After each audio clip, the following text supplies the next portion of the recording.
Nada más aburrido que la gente que no está dispuesta a hacer un esfuerzo para ser genial.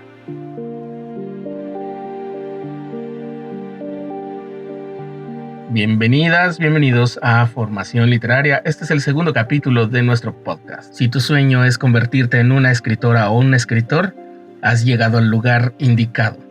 Aquí comienza tu formación literaria.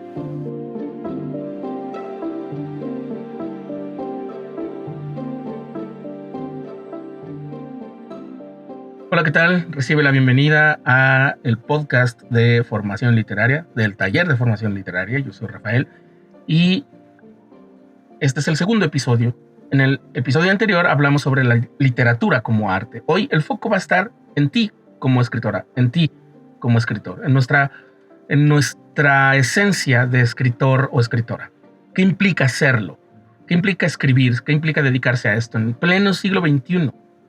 ¿Es necesario que desmitifiquemos la figura del autor o es necesario que sigamos construyendo como un aura de algo mágico en torno al autor todavía para que siga teniendo como esta validación surgida de un no sé qué?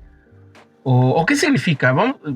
Vamos a hablar de eso en este episodio y por eso la frase con la que iniciamos, que es de Charles Bukowski en un libro muy interesante que se llama Factotum, que básicamente podríamos traducir como el mil usos, porque se refiere a Factotum, justamente significa el que hace de todo, y precisamente Chinaski, que es el personaje que se supone que es el propio Bukowski en su primera persona, pues intenta de todo porque es un fracasado. Quien lee con un poco más de atención se da cuenta que en realidad no lo es tanto. Además va recogiendo, es una especie como de cínico que va recogiendo la experiencia y pues bueno, ya hablaremos en algún momento de Charles Bukowski, que es una figura también no desprovista de su lado controversial y bueno, en fin, hay muchas cosas acerca de él. Pero esta frase así de directa y a veces polémica nos lanza directamente al corazón de lo que significa ser escritora, ser escritor. No se trata solamente de la inspiración famosa. Todos hemos tenido ese chispazo de inspiración de que, ya se me ocurrió una idea, ya tengo una buena idea para desarrollar. Es más, ya la estoy empezando a desarrollar. Sino del esfuerzo constante que hay que hacer, la tenacidad para sentarse a escribir. Como dice Paco Ignacio Taibo, las horas nalga, porque se refiere a sentarse a trabajar en el texto fuera incluso del estado inspirado, del estado alterado de conciencia que podría ser la inspiración. Incluso cuando las palabras, dice por ahí, nos huyen, ¿no? O que nos sentimos tal vez bloqueados. Pero, a ver, vamos a hacer esto con la mayor cantidad de orden que podamos. ¿Qué es ser escritor hoy? Mitos y realidades de ser escritor en esta época de la humanidad. Y el primer mito que vamos a desmontar es que la inspiración llega de golpe. Y sí, justo hace unos momentos yo dije sí, cuando nos llega la inspiración, pero en realidad la inspiración nunca llega de golpe. Siempre se estuvo gestando algo en nuestra mente. La inspiración es más el resultado de la disciplina que de un rayo divino. Miren, les voy a decir algo. A veces nosotros, muchos de los que nos dedicamos a escribir o a ayudar a acompañar a los escritores, no somos conscientes de que pasamos por una disciplina, aunque nosotros no creamos que haya sido así. Voy a poner un ejemplo. Si eres una persona que ha sido siempre desordenada, que siempre tuvo problemas en la escuela, que estuvo siempre reprobando, que se conseguía muchos problemas con los maestros, que siempre le estaban diciendo que no iba a poder conseguir nada, pero de repente escribes y ves que lo que escribes te gusta, te satisface, te llena, pero además lo muestras. Y además llega a haber casos en los que lo muestras a personas indicadas. No nada más muestras a tus amigos, a tu papá o a tu mamá o a tu maestro, que si resulta que son tus fans, pues ya te amolaron porque te van a decir que está precioso, aunque en realidad no sepan de lo que están hablando. Pero si resulta que lo mostraste a personas que sí son expertas y te aplaudieron lo que escribiste, incluso lo publicaron y esa publicación resultó exitosa, tú dices, bueno, es que ¿Qué pasó? Yo no tenía ninguna disciplina y de la nada, de un momento a otro, me surgió la inspiración y esto es lo que puse ahí. Es mentira. Es mentira. Parece intuitivo, es más bien intuitivo. La intuición también es como el conocimiento que no sabes que tienes. Has pasado por muchas cosas, aunque no lo creas, justo puede ser el mismo dolor de estar pasando por tantos regaños, tu capacidad de observar cosas en las que casi nadie se fija y otras capacidades que posiblemente sean las mismas que estaban buscando problemas con la gente, con figuras de autoridad, etcétera, etcétera. Es decir, puede parecer que hasta la persona más conflictiva y problemática de un momento a otro tenga inspiración y en realidad tampoco fue inspiración, nunca lo fue. O más bien, nunca fue inspiración de un momento a otro, fue una inspiración que en realidad se fue gestando, que fue naciendo, que se fue nutriendo. Fue algo que iba creciendo como parte de tus capacidades y de tus habilidades. Si veías películas, de ahí, es decir, las películas a las que estabas expuesto, las que veías, más aún, las que veías más veces, o del tipo del que veías más, las historias que te contaban las personas con las que te juntas, y no sé, las historias que te podían relatar las personas que querían ayudarte, tus padres, tus maestros, ya fuera para desanimarte, es decir, historias espantosas que ni al caso, o historias, no sé, incluso aunque fueran con la intención de darte una moraleja, etcétera, pero estabas expuesto a historias, estabas expuesto a contenido de cierto nivel y carácter literario. La música que escuchas, la música y además hoy que es muchísimo más fácil acceder a información como del tipo de quién está tocando esta música y si me agrada lo suficiente, me meto a ver quién es, qué hace, dónde vive, cuál ha sido su historia de vida. Todo eso puede llegar a introducirse como datos y si tú tienes la sensibilidad suficiente que te llevó a querer escribir, es porque tu mente ha estado procesando toda esa información de una manera que apunta hacia lo literario, aunque no tenga ese nombre, aunque sea un nombre arbitrario, esto de lo literario sea un nombre muy arbitrario que nosotros le ponemos. Pero ahí está allí. Y las personas que nos dedicamos a la literatura lo identificamos cuando lo vemos como algo de literatura. Y esa inspiración, entre comillas, en realidad es el resultado de tu experiencia humana, como lo es también el resultado de una experiencia humana forjada a través de una disciplina muy ordenada, muy estructurada, como quienes se meten a la escuela o, por ejemplo, pasan su trayectoria escolar del mejor modo, que reciben honores, que están, digamos, en el cuadro de honor, que después reciben medallas por pasar la universidad con un gran promedio, porque todo lo que aprenden también se incorpora de manera un poco más consciente. Los ejercicios que realizan, si se meten a la escuela de escritura, hay talleres, a veces hay pocas como licenciaturas, pero bueno, qué bueno que no haya licenciaturas, eso sería como muy feo, licenciaturas de escritores, o sea, sí hay universidades que dan creación literaria, pero qué bueno que sean pocas y que se dediquen más bien a dar recursos y no tanto prescriptivas, sino dar recursos. Pero bueno, en fin, ya hablaremos en otro momento de esto. A lo que quiero llegar es a, si la persona fue, al contrario del primer ejemplo que di, fue muy, muy, muy constante, muy disciplinada, muy ordenada, siguió muy a pie de letra la estructura, pues con razón de más también va a estar incorporando saberes, experiencias, recursos, y los va a tener como muy, muy bien identificados.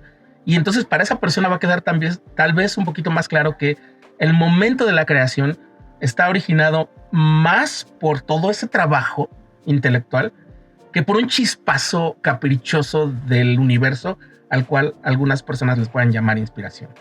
Por supuesto, tengo que decirlo, que por muy estructurado que sea y todo eso, de repente estos como momentos en los que parece que algo como que rompe una especie de papel o de cobertura y surge con ideas que antes no estaban en el panorama.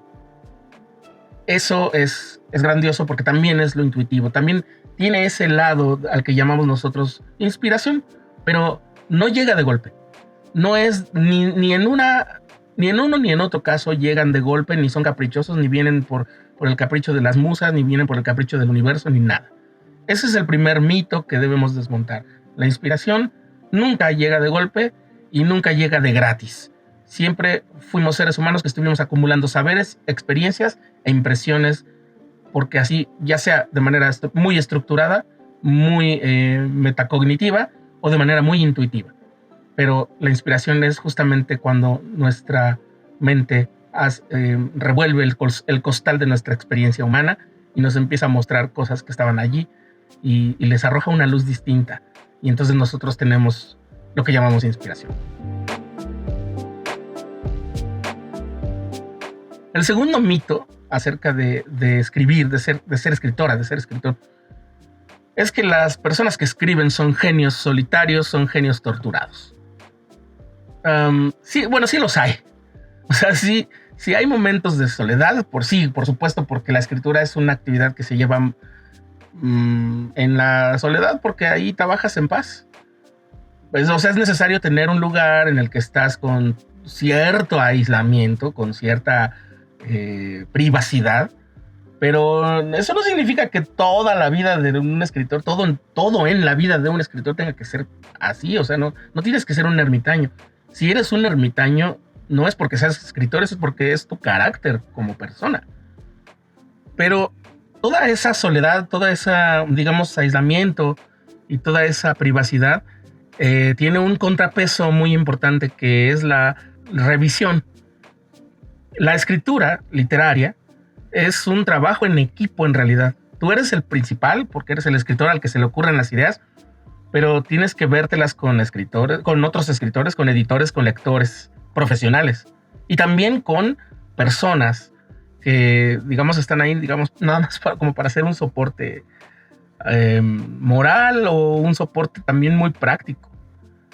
Estoy pensando, por ejemplo, en Stephen King, que su esposa Tabitha le ayuda, sobre todo en los tiempos en los que se estaba recuperando de un accidente muy feo que tuvo, le ayudaba a poner sus cosas para que se pusiera a escribir. Entonces, así como que herméticamente aislado, pues no se puede hacer. Y además tienes que hablar y revisar, y tienes que, pues, tener estas habilidades sociales también para poder tener buenos productos literarios que surgen de ti. Es un oficio. O sea, no es que tengas un gran genio nada más y que del genio sale todo. No, es tu disciplina, y entonces es un oficio y es un arte. Y para dominar oficios que son de arte, o para dominar artes, necesita uno tener la disciplina que se requiere en un oficio. Porque se aprende, se practica, se ensaya y se prueba. Y entonces eso es la paciencia, la habilidad técnica, la chispa creativa, sí, cuenta mucho. Pero la visión es tan importante como la paciencia, la habilidad técnica, los ejercicios y todo eso. Por esa razón, no es así como nada más un chispazo. Entonces, en este episodio quisiera sugerirte cosas que puedes incorporar a tu rutina diaria para creerte más esto de que eres escritora o de que eres escritor. Tal vez ya lo hiciste, tal vez ya lo tienes, pero si no, estos son consejos, y sobre los consejos que damos aquí, quiero aclarar que son solo esos, son consejos. No podemos dar consejos personalizados en este podcast. Lo podemos hacer platicando. Si quieres una consultoría particular, lo podemos hacer. Pero estos consejos que damos son como cosas que le funcionan a mucha gente, pero no necesariamente por esa razón te tienen que funcionar a ti. Solo considéralos. Piensa qué puedes hacer para cubrir o cumplir lo que se está buscando con estos consejos. Eso es un poquito más importante que cumplirlo a pie de letra. Porque mira, por ejemplo, una sugerencia para que adquieras disciplina en este caso sería establecer un horario. Establecer un horario de 15 minutos al día. Tú decide cuándo, en qué momento del día, pero que sean 15 minutos, no más. Así vamos a habituarnos a escribir cuando nosotros decidamos escribir, y a que esta cosa de la inspiración no sea tan caprichosa, sino que vaya, digamos, aprendiendo a llegar a la cita que nosotros le pusimos, ¿no? Es decir, sentarnos y ponernos a trabajar. Es como entrenar un músculo con sus horarios y y con, no sé, una especie de ciclo circadiano de la intelectualidad o del trabajo intelectual, y ahí podemos ayudar a nuestra vida de escritor a crecer. Y por supuesto lo que sigue allí es la constancia, porque un buen libro no se escribe en un día. Es una carrera de largo aliento, es como comparado a un maratón o a un estilo de vida más bien. Porque a veces, miren, las personas que yo conozco que corren maratones, no si se preparan y corren uno, no terminan allí. No sé, yo no conozco a nadie que haya corrido un maratón después de haberse preparado mucho y que después de correr su primer maratón decida que ya fue el único que va a correr. Así que si ya llegaron a la preparación óptima para correr su primer maratón, siguen haciéndolo más veces. Esta comparación puede ser inexacta, pero a lo que voy es a que es más un estilo de vida. Y la perseverancia cabe en ese estilo de vida. Si el estilo de vida no nos permite tener estos 15 minutos al día en nuestra entereza y nuestra dedicación, va a ser muy, muy difícil. Va a haber días de bloqueo, vamos a escribir de manera como, digamos, caprichosa, y no es que esté mal, insisto, podría funcionarnos. Pero si llegamos a ser de esas personas que nos gusta tener el control sobre nuestro proceso creativo, pues bueno, esto podría ser una buena sugerencia. Y bueno, hay una cosa acerca de la responsabilidad o el lugar o la misión del que crea literatura. No es que el escritor sea un moralizador o un guía espiritual o un guía intelectual, no. No se trata de eso. Por favor, no vayan a pensar que se trata de esto, no lo es. Pero sí, el escritor de este momento de la humanidad o la escritora de este momento de la humanidad tiene que saber que es un escritor de su momento. Y en ese sentido hay cosas a las que no le puede dar la espalda. Podemos influir, provocar pensamiento, provocar las incomodidades, desafiar prejuicios. Nuestras historias nunca serán, ni podrán, ni deberán nunca ser neutrales. Por lo tanto, no tienen que ser nunca complacientes de las cosas como están, o de la forma fácil de salir de un problema, o de la forma fácil en que los personajes de nuestras historias salgan de un problema. Siempre tenemos que imprimirle una perspectiva, una visión. No le quiero llamar ideológica, porque en realidad no lo es, pero se parece mucho. Es un enfoque personal que, sin necesidad de ser ni político, ni moral, ni religioso, sí es una convicción de carácter humana, una convicción filosófica, una convicción estética, ética y filosófica en general, en términos generales.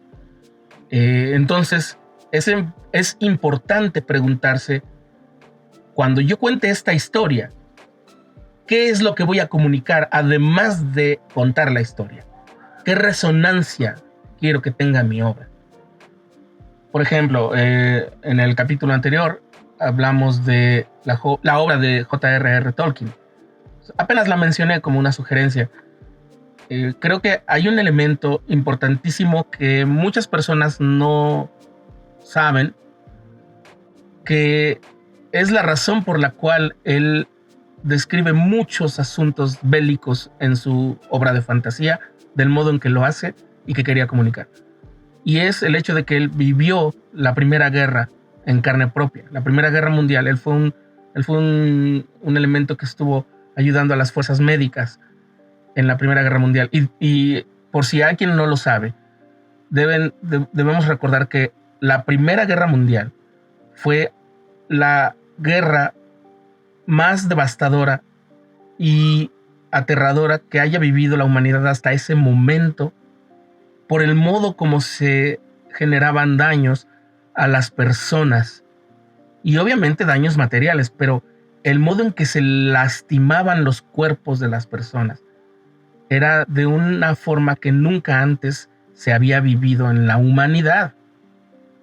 El efecto de las armas de fuego del modo que ya estaban desarrolladas, de las granadas, las bombas, de las estrategias, de la forma como se hacían los despliegues y cómo se ejecutaban los ataques y las defensas, generaba una devastación y un dolor corporal que originó una especie de trauma en la vida de este profesor, John Roland Reuel Tolkien. Y eso es lo que está en el núcleo o más bien en la fuente de la manera como él expone los asuntos de guerra en una fantasía que se inventó para sustituir o para suplir la carencia de lo que a él le parecía la necesidad de un mito originario tan antiguo o más antiguo que los mitos griegos, que pudiera contar el origen del hombre en términos de las poblaciones nórdicas que habían desarrollado su mitología pues con bastante retraso, de una manera muy, muy, muy tardía. Eso es lo que le parecía a él y por eso lo creó así. Pero esa es la razón por la cual hay algunas consideraciones y está lleno de símbolos acerca de la devastación que puede haber por la guerra y que él vivió de primera mano en su propio cuerpo, delante de sus propios ojos, con su propia vivencia personal. Así que hay algo sobre la guerra en la obra de Tolkien siempre, sobre la guerra real, no sobre las guerras del anillo, las guerras de las que habla en sus narraciones, sino hay una resonancia acerca de su manera de interpretar el asunto de los conflictos armados que está puesto en su historia. Y a eso me refiero con cuál es la resonancia que va a tener mi obra. No es nada más la historia que voy a contar, sino que le voy a contagiar al lector cuando use esta historia como pretexto para que sepa estas cosas. Es el ejemplo que creo que mejor me puede ayudar en este momento. Así es que ya nada más nos queda para terminar la reflexión y el desafío de este episodio. Les propongo que piensen en su propia relación con la escritura. ¿Qué significa para mí ser escritor? Ser escritora. ¿Es un pasatiempo? ¿Es un sueño en pos del cual voy? ¿O un sueño en pos del cual nunca iré, pero es un sueño? ¿Es una necesidad? ¿Qué tan apremiante es esa necesidad? ¿Qué tan fuerte es ese llamado? Intenten dedicarle al menos 10 minutos a esta reflexión y también intenten dedicarle al menos 10 minutos a escribir el día de hoy. No importa cuándo estés escuchando este podcast, hoy dedícale 10 minutos a escribir. No importa qué escribas, ponte a escribir. Es solo el acto de sentarte a escribir. Pero escribe, no dibujes, escribe. No sé si es una carta, si es un recuento, si es una descripción, si es no sé, lo que sea, pero escribe. Y en esta ocasión lo que te voy a sugerir de lectura es el libro de Stephen King, que en español el título está traducido como Mientras escribo. En inglés se llama On Writing, o sea, sobre la escritura. Y es un libro que combina sus recuerdos con valiosos consejos prácticos sobre el oficio de escribir, desde la estructura hasta la disciplina. Y el otro libro que te quiero recomendar es El arte de la ficción de John Gardner, que es una guía técnica sobre cómo se construyen historias, cómo se desarrollan personajes y la importancia del trabajo artesanal en la escritura. Si estas recomendaciones no son para que vayas corriendo a comprarlas o adquirirlas o a sacarlas de la biblioteca y leerlas de un solo jalón, más bien son como para que vayas coleccionando estos títulos y teniendo tu bibliografía para cuando necesites un apoyo o tengas la posibilidad de adquirir uno o de consultar uno, pues no te olvides, lo tengas ahí en la lista. Y bien, para terminar entonces, el día de hoy, ser escritor es abrazar una vocación que combina la mística de la inspiración con la realidad dura y pesada del trabajo constante. En el próximo episodio vamos a explorar de dónde nacen las ideas. Un poquito ya lo tocamos hoy, esa chispa inicial que enciende el fuego de una historia. Así es que nos escuchamos en Formación Literaria.